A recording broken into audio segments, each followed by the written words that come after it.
Tonight, Blue Economy Strategy Workshop for Niue. Village Inspection Program continues this week. And Niue Primary School put on a cultural concert. Good evening and welcome to our BCN News Bulletin. I'm Mer Satakala. A special whakalofa atu to our viewers from across the region, thanks to our partners at Pacifica TV. Leading our bulletin tonight, a one-day inception workshop on Niue's integrated ocean management on the Blue Economy Strategy for Niue was held at the Matavai Resort yesterday. A three-member team from the UNDP's Environment and Climate Change Office in Samoa are on the island this week, conducting a workshop on innovative and sustainable policy and digital solutions to enhance food and livelihood security in Niue. No stranger to Niue, the team's senior technical advisor, Francois Martel, is happy to be back on the rock. The concept of blue economy is not very well understood generally in the Pacific. We put together a project as a joint Sustainable Development Goals Fund to actually, together with FAO and UNICEF, to actually look at ways of accelerating the SDGs implementation. And for us, our component is the SDG 14, which is the life underwater. So it's all about ocean, marine resources, marine coastal livelihoods. Blue economy is defined as the sustainable use of ocean resources for economic growth, improved livelihoods, and jobs while preserving the health of the ocean ecosystem. Today, this workshop is really our first chance to meet with the key stakeholders. So we don't have so the idea is to have a draft strategy, but we don't have a preconceived components. I mean, Niue is already a leader in ocean management, conservation, and all the work that has been done so far through the NOW project, which is a partnership between the government and NGO, Tofi and Niue, is really a good example that could be replicated across the Pacific generally. One of the objectives and expected outcomes of the workshop is to have a more consolidated overview of Niue's initiatives, which have already contributed to a blue economy, and what priority can be taken forward. After this session, we will compile all the information. So at the moment, the actual participants are in groups, and they are working on an interactive discussion on what were the projects that were implemented that we can relate to the blue economy, the different sectors from fisheries to marine tourism, coastal fisheries, offshore, marine energy, all these elements, if there were any specific projects, and what were the lessons learned from that. That's the first thing. And the second one is to identify priorities that should be part of a blue economy strategy for Niue. Participants from the various stakeholders were part of the session. The core of this project involves initiating and delivering actionable strategies for digitalization and the blue economy to positively impact agri-food systems, income and nutrition in Niue. A Women Leadership in Metrology and Hydrology workshop was held earlier this week in Vanuatu. According to the Secretariat of the Pacific Regional Environment Program's official Facebook post, the meeting has brought directors and officials of meteorology, hydrology, and disaster management from across the region for 2 media mana class. The session was an opportunity to interact and learn more about working with the media. Director of Niue Met Services, Rosie Misiepo, was part of the session, alongside one of her Met staff as well as 2 staff from the Department of Utilities. Misiepo said they learned a lot in terms of tips from various media platforms such as TV, radio, print, media releases, and social media. Misiepo shared her experiences about Niue in regards to how their relationship with BCN News has improved due to the close relationship they have. She is thankful that BCN News coverage about weather events and workshops have raised their profile and ensures climate resilience and preparedness information is shared across to the Niue people. The training was facilitated by the Secretariat of the Pacific's Regional Environment Program, the World Meteorological Organization, and the Climate Resilience Early Warning Systems Initiative. The training is a build-up to the 7th Pacific Meteorological Council meeting that will be held next week. The village inspection team were in Tuapa village on Tuesday doing house-to-house visits in the area. The village inspection program that began in May this year aims to promote a healthy and clean living environment for everyone on the island. In the lead up to next month's 50th Constitution celebrations, with many visitors and dignitaries expected to visit the island, the villagers have been working hard to clean up as part of the government's village inspection program led by the Department of Health. BCN News caught up with the Acting Director of Health, Griselda Mokoia, on Tuesday, and she shared more about the village inspection program. So this morning we had the opportunity to work with the Tuapa Village Council to do their village inspection. So this would be our third and the last village for the program as a whole. So doing well, but I'm pretty grateful for the Village Council and their reps who were able to make themselves available to join us. So in addition to that, we also still have our government departments who are also included in the program. Mokoia highlighted some of the things that they look for when doing their house-to-house inspections. A total of 11 government departments and agencies are involved in the program. So for health, we look at like places where mosquitoes are that are infested with mosquitoes. Yeah. So we also look at the health and well-being of the old people in their homes, and we're also at this time encouraging families to return to us all their expired medications for incineration at the hospital. So in addition to that, we also get an opportunity to follow up some of the old folks who are not able to come to the hospital, just seeing how they are and if they have anything that they need from us. She added that the island is now ready to celebrate next month's 50th anniversary celebrations. So overall, because we are trying to clean up the country leading up to the 50th celebrations in October, so we are very, very grateful for all the support that we've had from the beginning. Yeah, so villages are very proud of the cleanliness of the villages, so they came on board and they really cleaned up their homes for the program.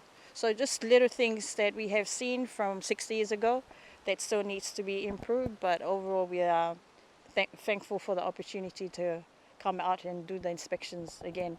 The last two villages to be inspected are Alofi North, which was conducted today, and next week for the village of Alofi South. 2 days are allocated for the village of Alofi South, starting on Tuesday the 17th and Wednesday the 18th of September. Esther Pavihi for BCN News. And staying with the village inspection, in the lead up to their annual village show day, the village of Tuapa also held their garden competition on Tuesday, an event they hold every year. BCN News was there at Mrs. Phil Mokale's garden. Mokale said that it is hard work tending to a garden and the potting mixes are also quite expensive, but she loves gardening. She is also grateful that one of her sons, Halofo Mokale, is also passionate about gardening and growing flowers and vegetables. One of the elders of the village, Reverend Essa Faitala, shared what it's like preparing their homes for the inspection. Talking to a few of them, they really admire the effort that each family put into this inspection. Even the ladies, because we're having our show day on Saturday, so there's two things continue on. Inspection of the flower garden and the vegetable garden, and the inspection of the cleanliness of the place. So it's just beautiful. The Tuapa Annual Village Show Day will take place this Saturday. The government recently donated 14 ride-on lawn mowers and some filter buckets to all village councils. A small handover ceremony was held in front of the Falefono 2 at Halamahanga 2 weeks ago. Member assisting the Minister for Social Services, Maureen Melekitama, spoke on behalf of the government and presented the lawnmowers to the representatives from the village councils. Melekitama thanked the government of the People's Republic of China for the lawnmowers and the government of Switzerland for the filter buckets. Sione Tasi Pulehetoa from the Liku Village Council represented the councillors in thanking the government for seeking the assistance of the governments of China and Switzerland to provide the lawnmowers and the filter buckets. Pulehetoa said that the gift of lawnmowers is timely as the villages undertake their beautification programs in preparation for the Constitution celebrations next month. The Niue Primary School, including the Early Childhood Education class, held their annual cultural concert yesterday. This year's theme is Revive to Survive. Niue Primary School Principal Carol Edwards said this year they wanted to showcase Niue songs from the past and also a build-up to next month's 50 years celebration. Edwards says the beauty of this concert is that the Vangahau Niue language that is elevated through the talents of our Niue people was brought alive by the teachers and students. Students also showcased their ukulele skills under the talented guidance of music teacher Jackson Hekesi. The school is also grateful for the money donated by the New Zealand Pacifica Principals Association, which helped purchase most of the fabric the students used yesterday. Edwards is thankful for the continuous support of all parents as well.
And the 2024 Rugby League season has come to an end.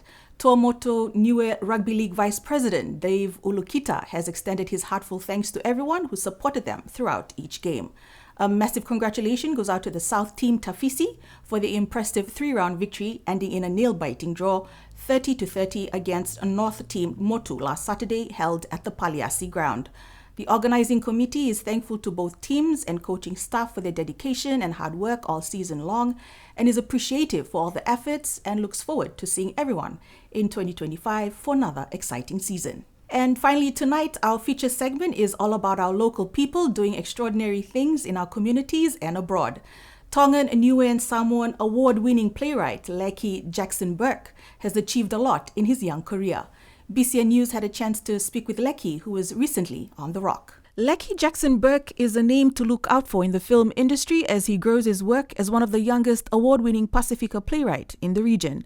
A former high school teacher, Lecky always had a passion for storytelling. Watching his uncles tell stories was always part of his norm growing up. I grew up in a school in New Zealand, in Auckland, at a school called Marcelin College, which is a Catholic school in Auckland. And after school, I ended up studying the performing arts, and I've been working freelance in the performing arts for about 10 years. And I've also been a school teacher, high school teacher for about 4 years. I went to performing arts school, and originally I trained as an actor and a dancer, and then there was a moment where I didn't get any work. So our tutor said to us, if nobody's going to give you work, you have to go and make your own. Otherwise you're going to sit there. And one of my tutors, he's a Niuean man, his name's Vela Manuksate, and he said, if the front door is locked, then you go jump through the window, because nobody's going to open the door to give you opportunity. So that's why I started writing and became a playwright. He began his career in 2015 and co-wrote his first play called Inky Pinky Ponky and wrote the popular comedy play Red, White and Brass last year. He said one of the challenges he faces is criticism from people who think he's too young and lacks experience in this field. I'm the youngest published Pacifica playwright in New Zealand, and my first play was Inky Pinky Ponky. Yeah, that was a play that I wrote in 2015, Tongan contemporary play. And then a few other ones I worked on as an actor, and then I became a writer and a director on. So there was, the first one was My Name is Billy Tome, which was here in the Niue Arts Festival 2015. The Girl from Niue, which was written by Sina Hemana Hekau. And Meet the Whakas, which was written by Marie Webster. And me and myself and Hans, we performed in all of those plays, and we have we like to give back to our Niue community through arts and through storytelling. Lecky's advice to anyone wanting to pursue the field of performing arts is to never give up, trust and believe in yourself. His main inspiration is his grandparents who raised him, and his passion is a testament of his dedication to promoting Pacific culture and identity through his film and work. And that's my advice to all the young people as well, is don't listen to anybody else. Just trust yourself and trust your heart and know that you are important. The words that you have to say is important. Any little idea that you have in your head is not a stupid idea. Just you have to trust yourself and believe in yourself and back yourself 100%. Because at the end of the day, no one else is going to do it for you but yourself. Lecky is working on a few upcoming projects under the production company he co-founded called Strictly Brown Limited, aimed at promoting Pacifica stories in our communities and taking them worldwide. And that's our news bulletin for tonight. You can join us next Tuesday for our Wangahau Bulletin. Until then, good evening.